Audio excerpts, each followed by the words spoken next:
दीवार पर खून से लिखा वो शब्द वेलकम देखकर मेरे पैरों तले जमीन खिसक गई। दिल इतनी तेज धड़क रहा था कि लग रहा था अभी बाहर छलांग लगा देगा। और तभी मेरे पीछे से किसी ने साफ साफ कहा, अब तू यहां से जा नहीं पाएगा। मैंने कांपते हुए टॉर्च घुमाई, लेकिन वहां कोई नहीं था। सिर्फ टूटी हुई खिड़की से आती ठंडी हवा और उस हवा के साथ घुली हुई सड़ी गली बदबू। मैं पसीने से तरबतर था। हिम्मत जुटाकर वापस दरवाजे की तरफ गया।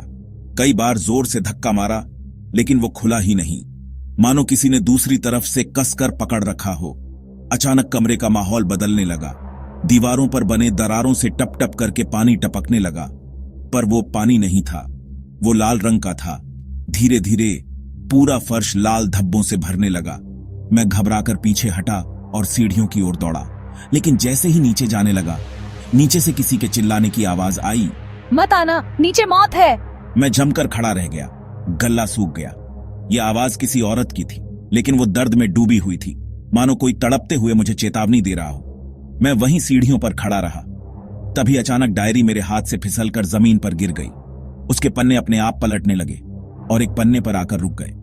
उस पर लिखा था, अगर तू ये पढ़ रहा है तो समझ ले, तू अब चुना जा चुका है। तुझे इस घर में इसलिए बुलाया गया है क्योंकि अगला शिकार तू ही है। मेरे हाथ कांपने लगे। मैंने टॉर्च जमीन पर डाली और उसी रोशनी में देखा, सीढ़ियों के नीचे एक औरत खड़ी थी।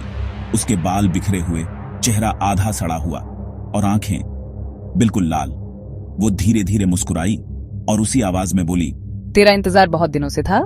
मेरे मुंह से आवाज तक नहीं निकली। मैं बस एक कदम पीछे हट पाया। कौन है ये औरत? वो मुझे क्यों बुला रही है?